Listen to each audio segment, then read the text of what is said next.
Hello বন্ধুরা, এই তো গাড়িতে চাপছে, গাড়ি নিয়ে যাবো। তো আমার ছেলে সাপ ধরেছে,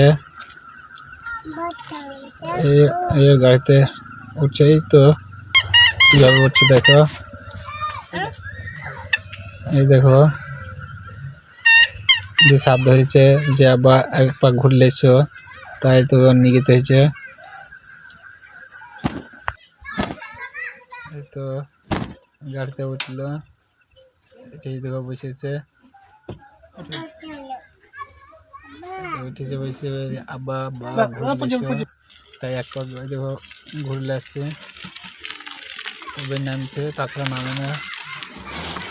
তো আপনারা লাইক করুন, শেয়ার করে দেখতে পাচ্ছেন।